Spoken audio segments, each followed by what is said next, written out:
Hey,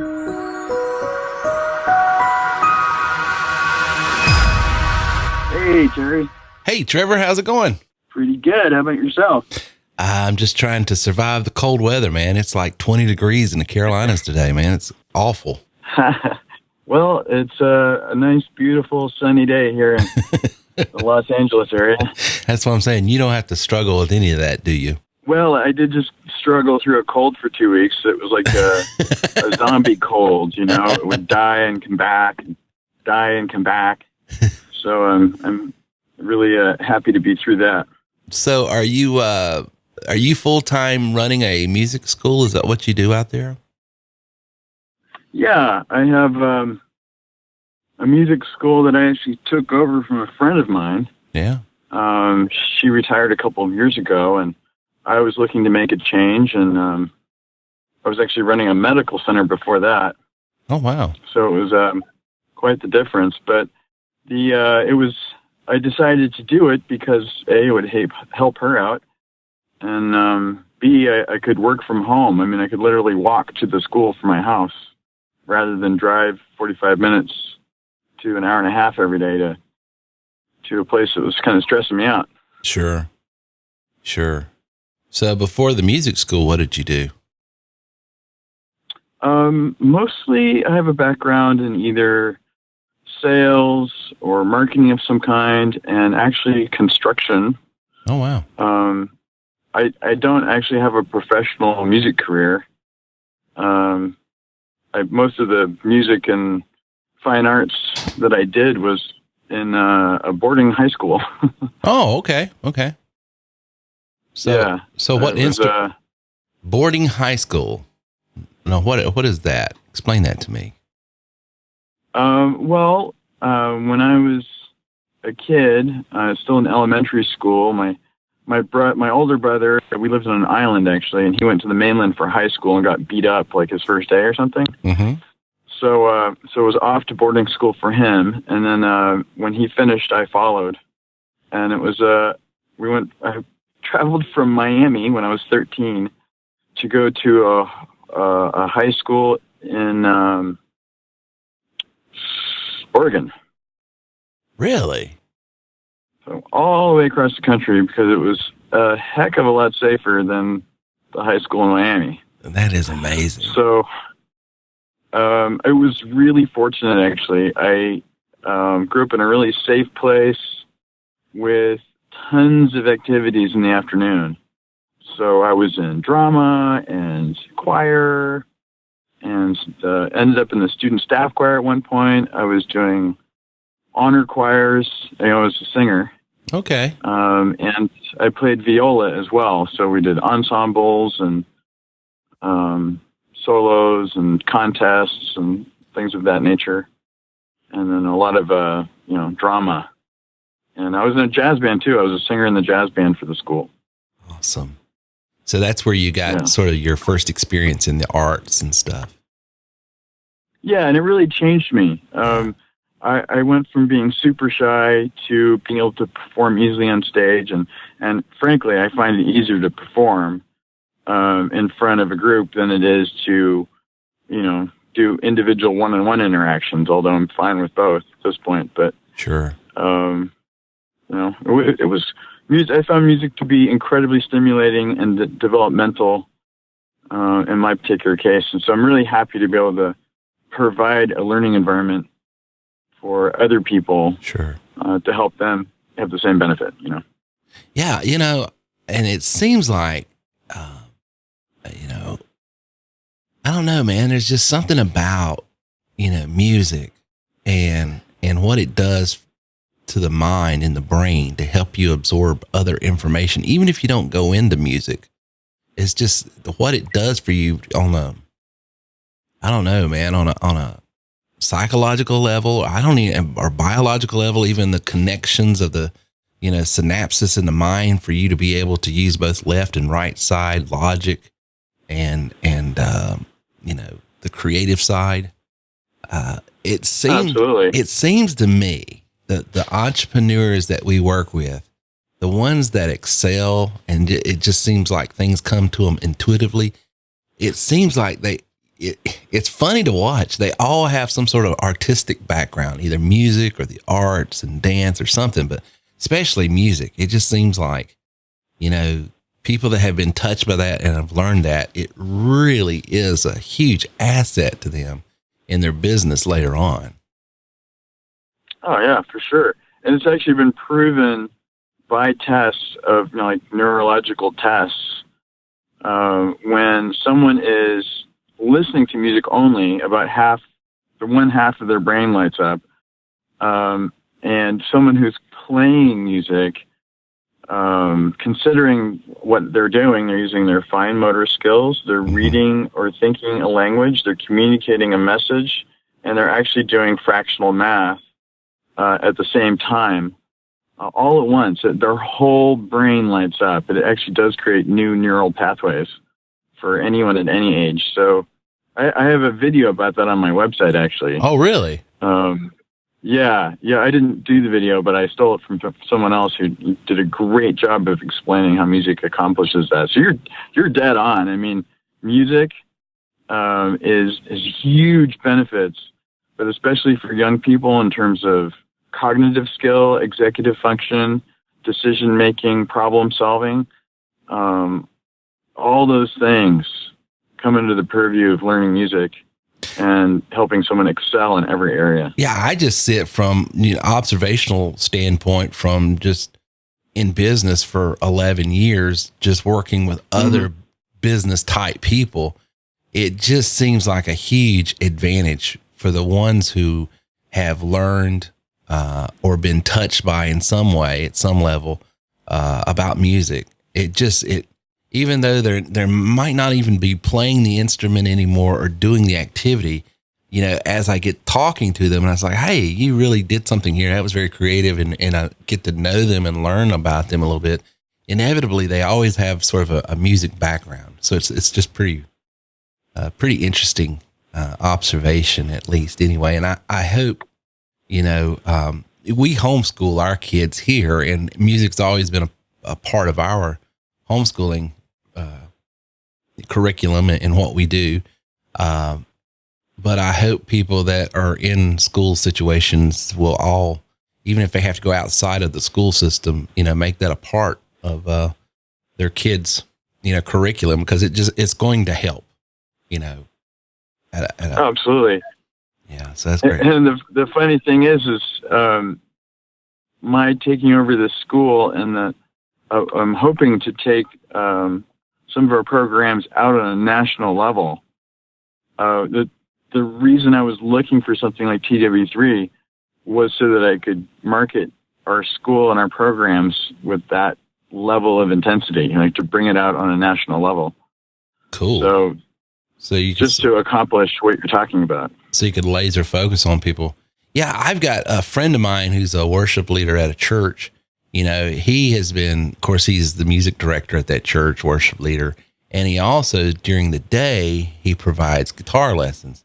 And I've told him, I says, man, you need to set up a GoPro or your iPhone or something, and then record these lessons and then sell it as like a subscription base or something on an ongoing basis with your students, so they could refer back to them and stuff. And then you could go outside of your local regional area here and even sort of offer the lessons, from a subscription based standpoint or something later on. So he hasn't taken me up on that yet, but I keep telling him he ought to. And I'm glad to see that you're doing something like that, and you're sort of in that space, or at least thinking in that direction, because I think it would be great.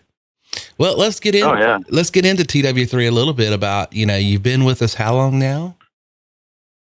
Well, I actually purchased around a year ago. Like it was right around Thanksgiving of last year. Okay, so coming up on a year. And I guess you said your initial motivation was to have a tool to promote your existing business. Was that the primary motivation, or was it to do that? And because I know you've resold some systems as well, so it's been an income stream for you on a certain level. Okay, So speak to that a little bit about, your experience and what you originally purchased for and your experience thus far. Sure. Well, I had just gone through my first summer with the music school, and that was really tough. I knew that some students would be taking off for summer vacation, but I didn't expect like half of my students to take off. Oh no. So that was quite a dip in my income, and I was still trying to figure out how everything worked. So I was like, wow, I don't want to do that again. So I was really looking for two things. I was looking for additional income, which I thought would maybe be like a part-time job. Yeah. And then I was looking for a better marketing system. And I didn't honestly think I was going to find both in the same place. Right. Gotcha. So I had come across an ad from the famous Mark Griffin. Oh, Captain Quackenbush. Yeah. Yeah. I was looking for like local work. Yeah. And so I found it, I think it was actually during the summer. And then I was like, well, this probably isn't legit. Oh, of course. Because I had actually, a few years back, I had dropped about $2,500 on another marketing system before I was into the music school. And a friend of mine convinced me to do it. And it turned out it was just a slick package that everybody was selling, but no one was actually using it. Gotcha. Right. So it was just something to resell. I gotcha. Yeah. So I bought this system because a friend of mine had recommended it. I tried to sell it, but in the middle of selling it, I discovered that no one was actually using the actual marketing training to market anything. They were just selling the system. So that made me a little cautious about TW3 at first. So it was a few months before, I was looking for something better, couldn't find it. Then I went ahead and bought it at the end of November. I didn't actually do anything other than go through some of the training through the holidays. January 1st, I actually started to work in the call center. Okay. So from November to January is more you still learning and still, really verifying is this legit or not because of prior experiences with other type products. Yeah. Okay. Yeah. And I was actually a free affiliate for like a week. And then when I realized how much commission I was going to be missing out on, I figured, I'll take a chance. I went and started with SRT. Gotcha. Yeah. So I figured, all right, through the holidays, I listened to the podcast, the live podcast. That kind of gave me the belief to get going in January. Okay. Right. So in earnest, like I had done a little bit of marketing, but it was the holidays, so it was kind of crazy. Then January 1st, I really went for it. I said, I'm going to try this out. I'm going to apply this little marketing system and see what happens. So Mark's advice to me was to get on the phone as fast as I could and talk to as many people as I could. So that's what I did. I kind of wish I had gotten myself through the 6 steps sooner than I did, because that happened a few months later. Gotcha. But I did buckle down, and I was talking to as many as 20 people a day in the call center. And that was why I was able to get my first sale in a month. And then within 4 or 5 months, I'd made about $8,000, which made back many times over what I spent, and saved my bacon for the first quarter. Awesome. Yeah. And and I realized that really, you really did have something here. It really did work. And then I started to look at, applying it towards marketing the music school and my national programs that I'm planning out. Cool. Now you made mention something. I want to bring it back just for a second. You said that you eventually went through the steps 1 through 6. Speak to the importance of that and why you wished you had got to that quicker, because one of the things, like I just had a ticket that was forwarded to me from support today about a member, had been with us for about 2-3 months and feeling a little bit frustrated because they're not getting up to speed as quick as they want. And so, and that's human nature. And by the way, anybody listening to this podcast tonight, it's a member that, you're feeling frustrated and you've expressed that. We don't mind that. We understand that. But here's what we do. I went back and it's like, well, let's see what's going on. Cause what I want to do is help her coach, help her, so I'm just trying to figure out, okay, why is the situation the way it is? And then I was going to send a private message to her coach and saying, okay, here's what I would tell her to do. So just sort of help the coach her, if you will. And I noticed like step 2 is not done at all. So the blog's not set up. The website's not set up. Nothing's done.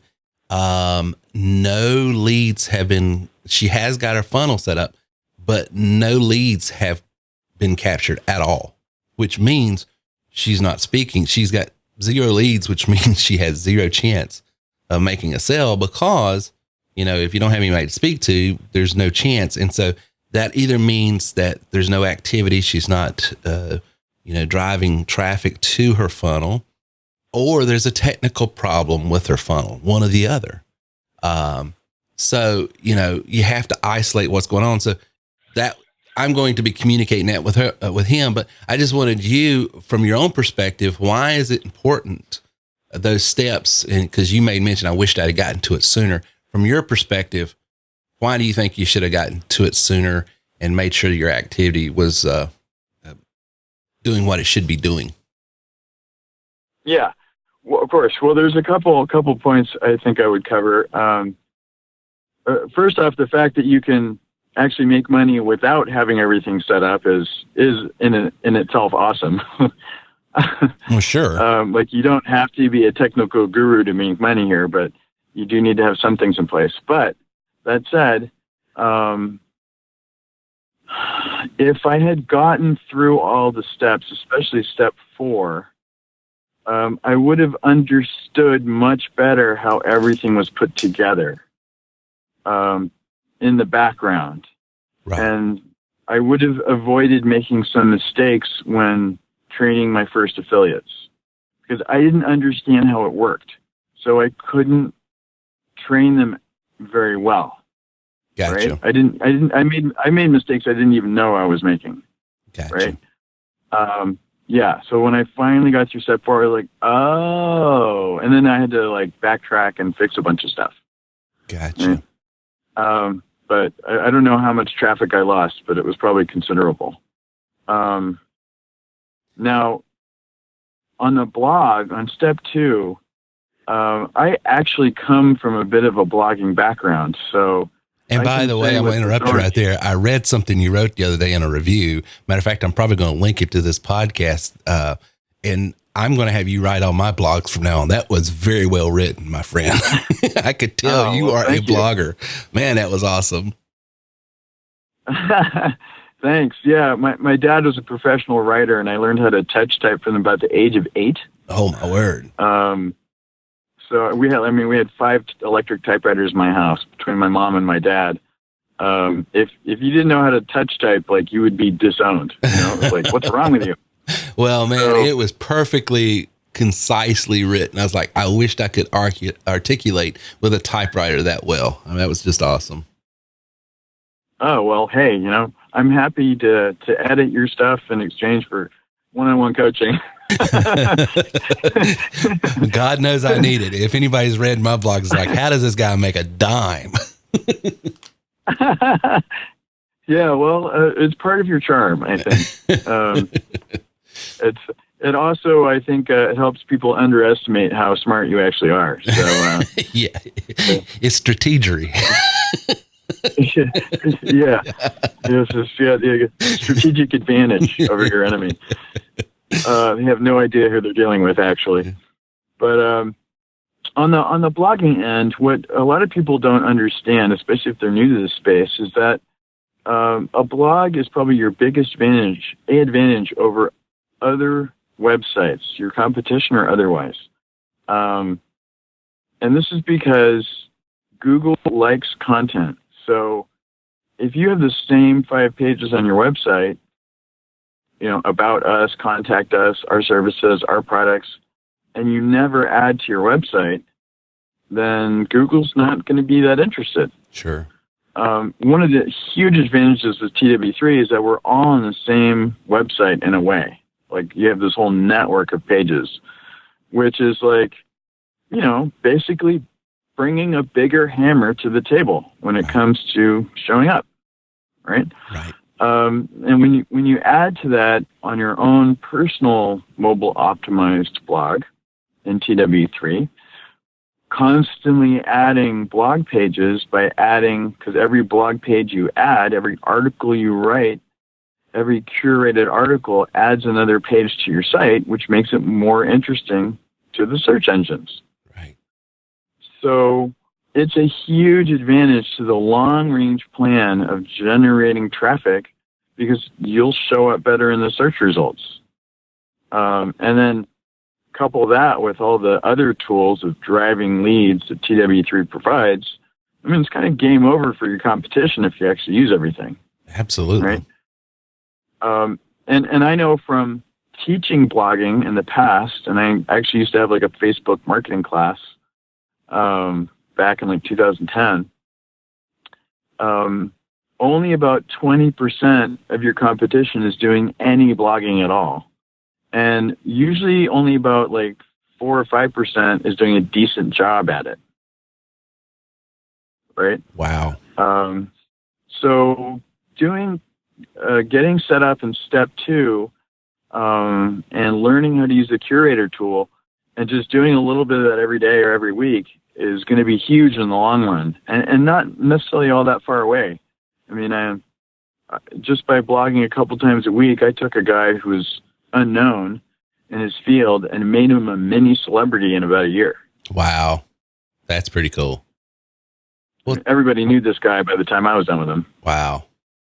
Well, see, and to me, it just adds credibility.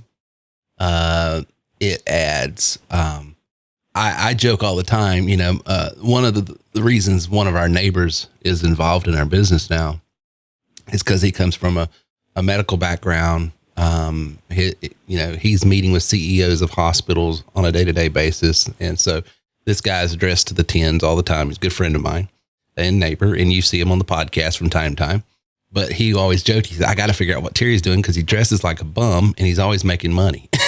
Because I'm always wearing, these t-shirts and just lounge pants and just, so they see me in the neighborhood and it's like, this guy dresses like a bum, but he's always on vacation, always doing stuff. And so he had to find out, what do you do?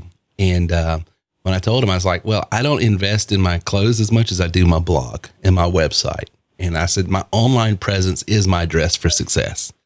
And I think if people in the digital age, that's where it's got to be. You've got to look sharp, I think, online. And the more you can invest yourself in developing a skill set. And I wished I had your chops when it comes to blogging. Man, that was just such a great, I looked at your blog and it's clean, it's precise, it's neat. I like your layout. I like everything about it. And then the fact that you're just a great writer just makes it that much more appealing.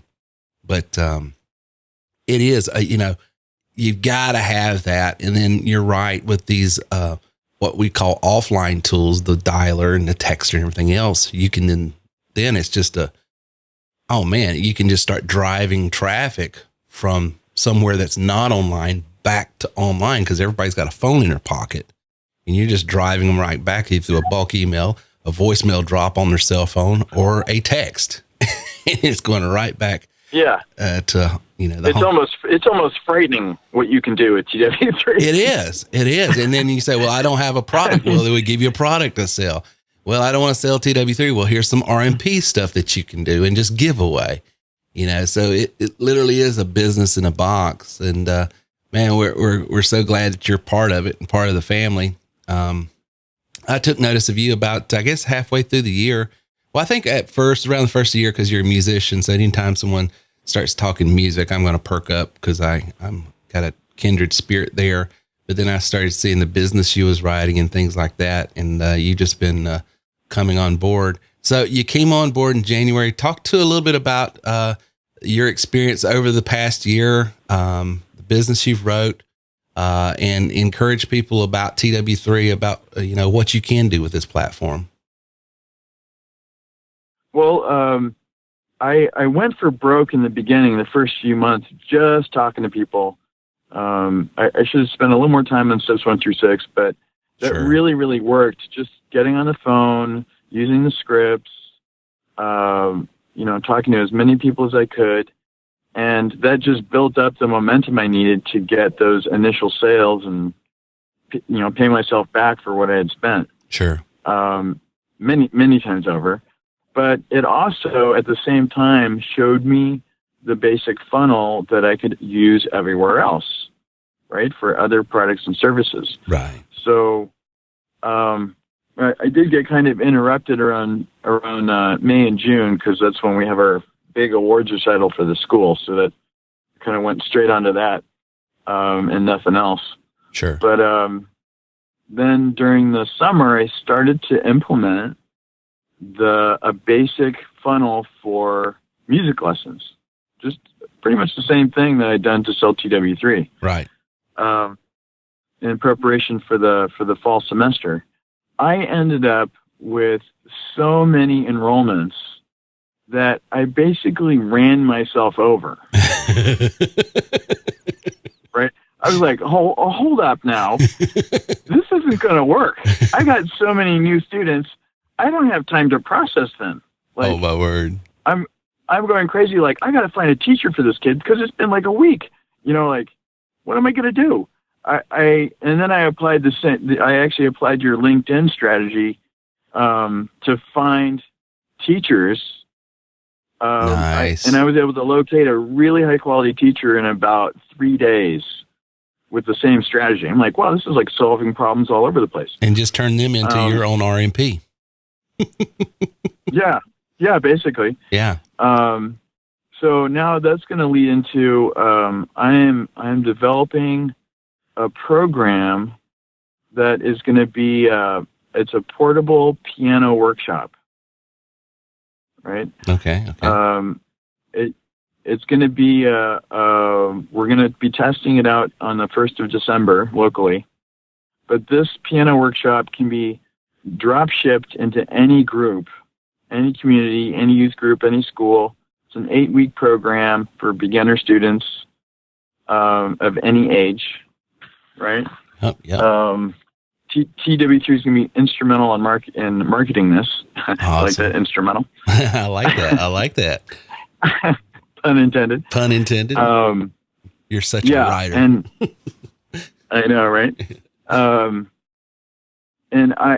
the future plan is going to be to have, actually I got this idea because your experience with pianos, what I'm about to tell you. Okay.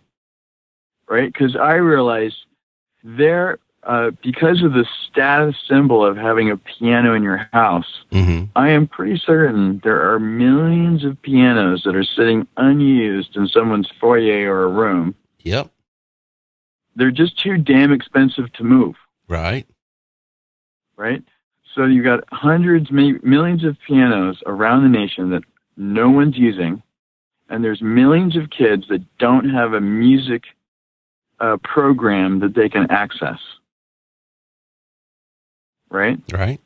So what if there was an Airbnb program for all those pianos where people could rent out their piano? That is to absolutely kids that brilliant. Don't have a piano. That is absolutely brilliant. Oh, my word. So we pair up and just think of all the seniors that don't have anyone to talk to, but they have a piano in their house that they could be making a little bit of money on. Absolutely. No, that's just absolutely brilliant. Yeah. Well, I thought of it because of you mentioning how many pianos you were selling. I'm like, there's got to be a ton of pianos that no one's using. Oh, listen. My mom. And I would tell you 70% of those people that bought those pianos was buying it for status.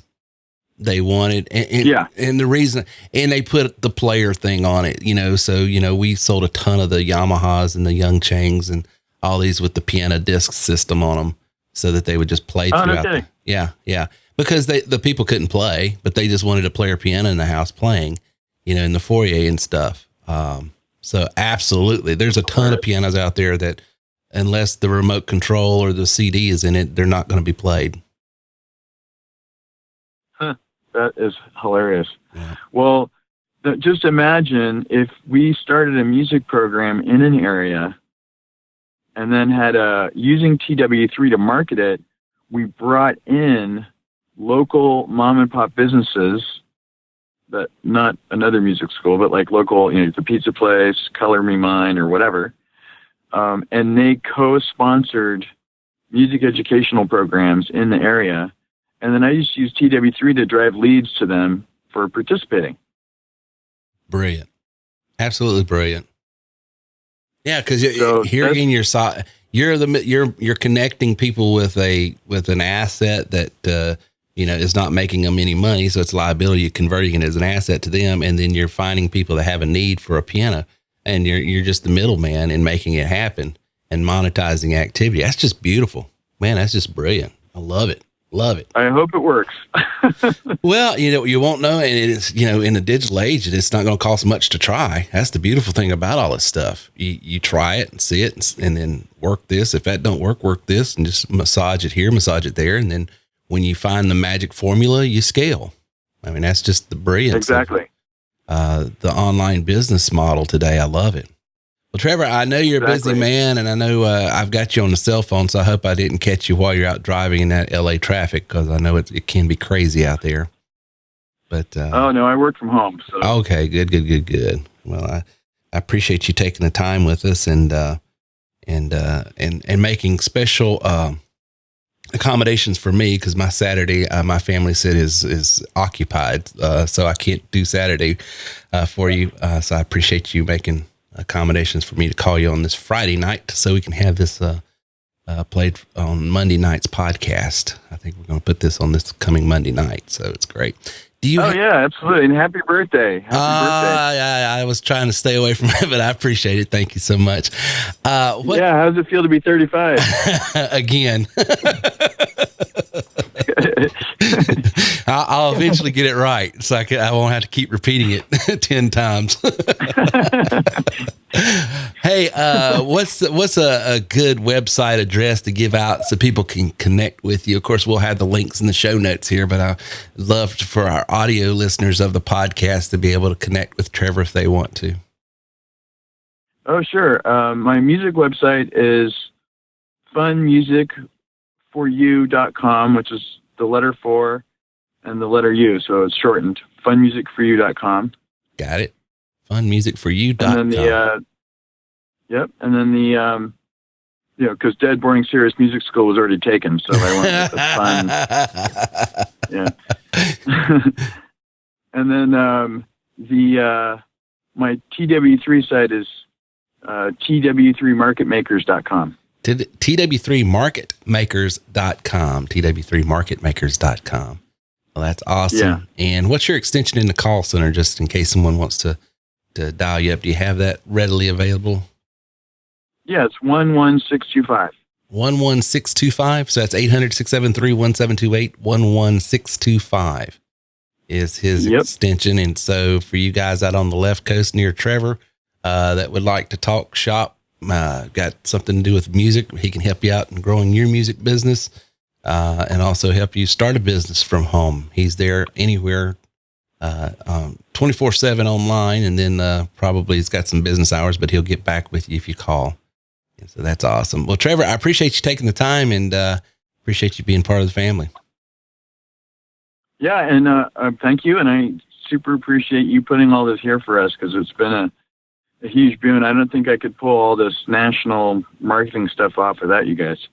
Well, it's fun to watch everybody use this stuff and the way they're using it in the different spaces and areas. So it's just to me, it's a dream come true to see, this little thing that we started, 11 years ago explode to what it is today. So, and you're part of that. And hey, are you going to be at the conference, by the way? You got to come to the conference. If you're not, we're going to fuss at you if you're not. So when you're one of the rocks, you're one of the rock stars now, you got to be there. Okay. Well, I guess I better be there then. Huh?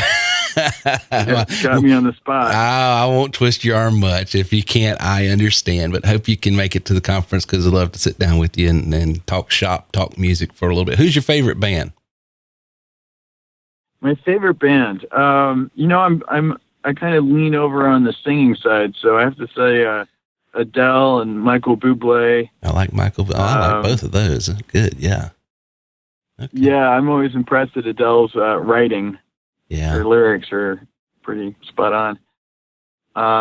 But I'm also, I grew up playing viola, so Mozart is my favorite classical band. Okay, Mozart and the classics. That's awesome. Yeah. Since we've been frequenting, England and Scotland and Ireland. This is our second time to Ireland.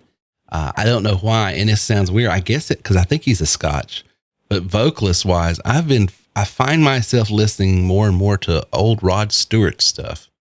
I don't know if you listen to any of his stuff, but he's got that real raspy voice. He's got a texture to his voice that to me is like very unique. Yeah, well, that's kind of the name of the game, isn't it? You need to stand out. He definitely does that. I asked someone the other day, I said, I wonder how many packs of cigarettes do I have to smoke to get that voice? I mean, he has